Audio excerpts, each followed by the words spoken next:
இன்னைக்கு நம்மளோட Helio heart வேசோமெரிடெக் இஇசிபி ட்ரீட்மெண்ட் சென்டர் வீடியோவில் வந்து வாட்டர் இன்டேக்கை பற்றி பேச போகிறோம். வாட்டர் அப்படின்னு சொன்ன உடனே எல்லாருக்கும் என்ன ஞாபகம் வருதுன்னா, நம்ம எந்த ஒரு நோய் சொன்னாலும், ஃபார் எக்ஸாம்பிள் நீங்கள் ஒரு டாக்டர்கிட்ட போகிறீங்க, எனக்கு ஹெட்டேக் அதிகமாக இருக்குது அப்படின்னு சொன்னீங்கன்னா நிறைய தண்ணி குடிங்கன்னு உங்கள் டாக்டர் சொல்லலாம். ரொம்ப டயர்டாக ஃபீல் பண்ணுறேன்னு சொன்னாலும் நிறைய தண்ணி குடிங்க. உங்களுக்கு வந்து கிட்னி ஸ்டோன் அடிக்கடி இருக்குன்னாலும் நிறைய தண்ணி குடிங்க. ஸ்கின் டோன், அதாவது வந்து ஸ்கின் வந்து அந்த க்ளோ இல்லை அப்படின்னாலும் நீங்கள் நிறைய தண்ணி குடிங்க, உங்களுக்கு ஸ்கின் க்ளோ வந்துடும் அப்படின்னு சொல்லுவோம். ஸோ ஈவன் வெயிட் லாஸுக்கும் நிறைய பேர் வந்து நிறைய தண்ணி குடிக்கிறாங்க. ஸோ வந்து தண்ணி குடிப்பது வந்து ஏதாவது ஒரு ரெக்கமெண்டேஷன் இருக்கா, இவ்வளவு தான் தண்ணி ஒரு நாளைக்கு குடிக்க வேண்டும் அப்படின்னு இருக்கா அப்படின்னு பண்ணிங்கன்னா அப்படி ஒன்று கிடையாது. சில நேரங்களில் சில இடத்துல இதை மாதிரி ஒரு ரெக்கமெண்டேஷன் இருக்குது. அதுக்கு ஒரு ஃபுல் சயின்டிஃபிக் ப்ரூஃப்னு கிடையாது. இருந்தாலும் என்ன சொல்கிறாங்கன்னா, ஒரு அடல்ட் மேல் வந்து ஒரு நாளைக்கு வந்து 3 லிட்டர் தண்ணி வரையும் குடிக்கலாம். அதே மாதிரி ஒரு அடல்ட் ஃபீமேல் வந்து ஒரு 2 லிட்டர் தண்ணி வரையும் ஒரு நாளைக்கு குடிக்கலாம். இப்போ வந்து அதிகமாக தண்ணி குடிப்பதனால் என்ன ஆகுது அப்படின்னு சொன்னீங்கன்னா, யூஸ்வலாக உங்கள் உடம்புக்கு வந்து எவ்வளவு நீர் உங்களுக்கு தேவை என்பது தெரியும். அதற்கு மேலே நீங்கள் தண்ணி குடிக்கும்போது அது வந்து உங்கள் உடம்புல இருந்து வெளியேற்றப்படுகிறது, யூரினாக வெளியேற்றப்படுகிறது. இதில் ரொம்ப இன்ட்ரெஸ்டிங் கான்செப்ட் அப்படி என்னன்னு சொன்னீங்கன்னா, உங்கள் யூரின் வந்து டைல்யூட்டாகவும் போக முடியும், கான்சன்ட்ரேட்டடாகவும் போக முடியும். ஸோ நீங்கள் நீரே எடுக்காத பொழுது உங்கள் யூரின் ரொம்ப கான்சன்ட்ரேட்டடாக போகும். நீர் நிறைய குடிக்கும் போது வந்து ரொம்ப டைல்யூஷன் இருக்கும். இந்த டைல்யூஷன் இந்த யூனிட் பார்த்திங்கன்னா நம்ம கிட்னிக்கு வந்து ஒரு 50 யூனிட்டில் இருக்கு. 50 யூனிட்லேருந்து 1200 யூனிட் வரையும் உங்களோட யூரினை வந்து கான்சன்ட்ரேட் பண்ணக்கூடிய ஒரு கெப்பாசிட்டி இருக்குது. அதனால தான் கிட்னி ஃபங்க்ஷன் நார்மலாக இருப்பவர்களுக்கு வந்து நீங்கள் தண்ணீரை பற்றி கவலைப்பட தேவையில்லை. அதிகமாக தண்ணி நீங்கள் குடிச்சிங்கன்னா அது வந்து உங்களுக்கு யூரினாக வெளிவந்து விடுகிறது. இப்போ வந்து அடுத்ததாக என்ன பார்க்க போகிறோன்னா, எப்போ வந்து நம்ம உடம்பு வந்து நமக்கு வந்து தண்ணி தேவைப்படுதுன்னு தெரியுது அப்படின்னு சொன்னீங்கன்னா, யூஸ்வலாக இப்போ நீங்கள் வந்து ஒரு வெளியே போகிறீங்க, வெயில் காலத்தில் வெளியே போகும்போது நிறைய ஸ்வெட்டிங் ஆகுது, வேகமாக ஓடுகிறீர்கள், நிறைய வேலை செய்யும் போது நிறைய ஸ்வெட்டிங் வெளியே வருது.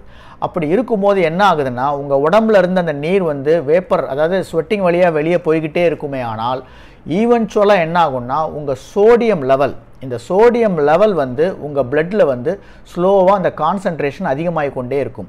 ஒரு லெவலுக்கு அந்த கான்சன்ட்ரேஷன் அதிகமாகிடுச்சுன்னா உடனே வந்து உங்கள் பிரெயின் வந்து இந்த தேர்ஸ்ட்ன்ற இம்பல்ஸை வந்து அனுப்பும். அப்போ என்ன ஆகுன்னா, உங்களுக்கு பயங்கரமாக தாகம் எடுக்க ஆரம்பிக்கிறது. உடனே போய் நம்ம தண்ணி குடிக்க ஆரம்பிச்சிடுறோம்.